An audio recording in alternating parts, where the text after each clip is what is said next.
Otto Leidenbrock is the famous professor of geology at the University of Hamburg, in Germany. He is also my uncle. He is 65 years old, not very tall, with grey hair. He wears small round gold glasses that make him look very serious. I'm Axel. I'm only 19 and the professor's personal assistant. I watch my uncle very carefully when he works. That's why I know so much about our planet Earth. My uncle, the professor, is a hard worker. He spends most of his day in his laboratory at the university, so he never comes home before 2 o'clock for lunch. But yesterday, he came home very early. This surprised Martha, our cook. The poor old girl did not have the lunch ready and she was a little upset. "Professor, you're early." "Never mind, Martha. I don't want lunch today." "But, Professor, you must eat." The professor looked excited. "Martha, food is not important." Then he turned to me. "Axel, come with me." He took me into his library. It was a big room with lots of bookcases against the walls and heavy velvet curtains in front of the windows. In the middle of the room, there was a desk where my uncle spent most of his evenings. He took an old book out of his coat pocket. He looked at me. "Axel, look at this. Look at this." I took it from his hand. Its cover was hard and it looked very old. "Why, what is it, Professor?" "I found it today in an old bookshop. It's 700 years old." "What's it about?" "It's about the old princes from Norway who came to live in Iceland." "Why is that so special?" He smiled and said, "Because it is written in a language that no one uses anymore." I opened the book and saw strange letters from a strange alphabet. I did not understand any of it. I turned its yellow pages and a piece of paper fell out of the book onto the floor. The professor jumped on it. "What's this?" It was an old yellow piece of paper with the same strange letters on it. The professor knew many languages, but he could not read this old language from Iceland. He took a thick book from one of the shelves. It was a dictionary for all the old languages in the world which people do not speak today. Then, he gave me a piece of paper and a pencil. "Axel, write down these letters as I read them to you." The professor read each letter to me and I wrote them down. When we finished, this is what they said: "Go into the volcano at Snæfellsjökull. Before the 1st of July, the sun will show you the way to the center of the earth. Make this journey. It is fantastic." The name under this strange message was Arne Saknessem. Arne Saknessem. I don't believe it. Who's she? He was a famous scientist. He wrote many strange things about the earth, but no one believed him. They said he was crazy. This must be the answer to the things he said. He left this piece of paper in the old book for someone to find.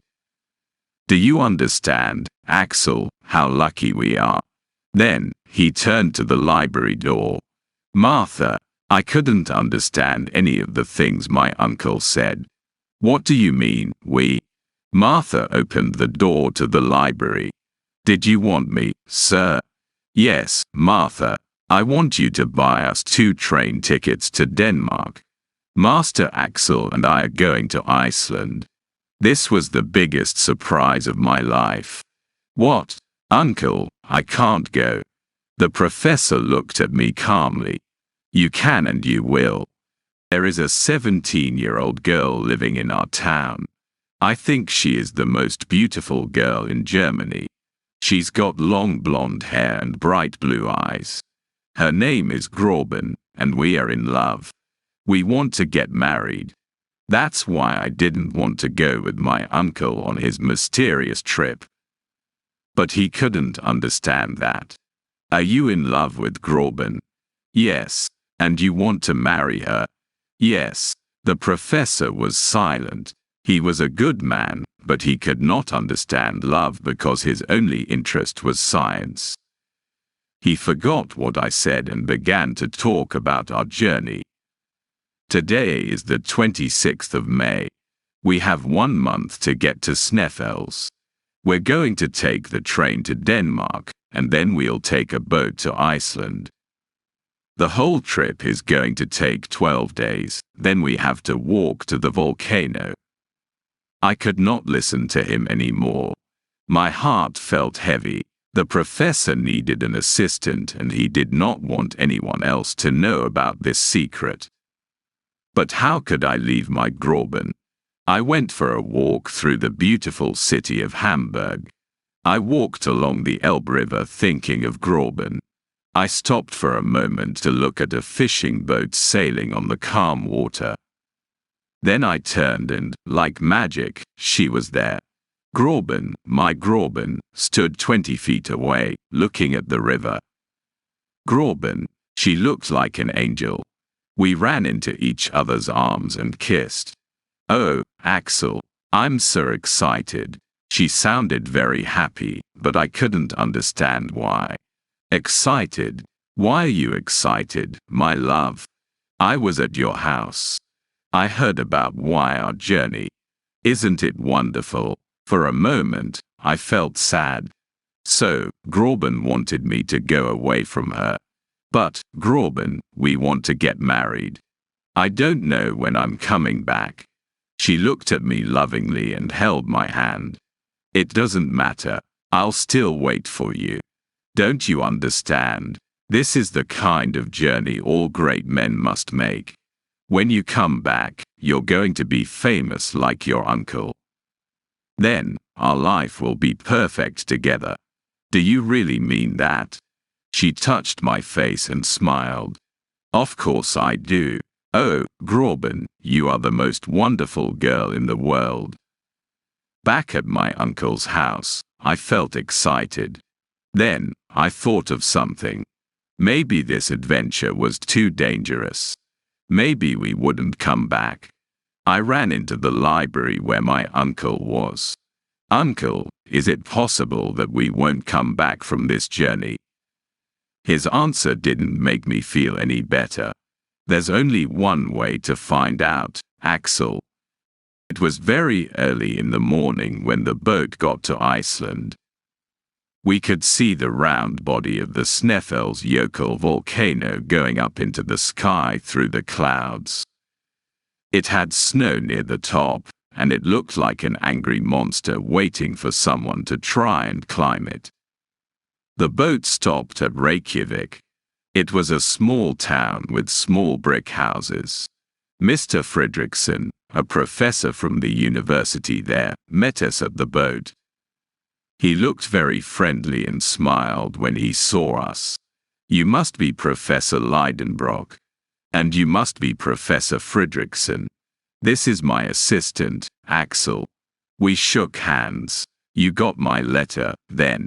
Oh, yes, Professor, and everything is ready for you. Please, come with me. My uncle did not tell anyone the real reason for our journey. He wanted the two of us to be the only ones to travel to the center of the earth. But we needed someone to go along with us as we didn't know the area, and the ice and snow around the volcano was too dangerous.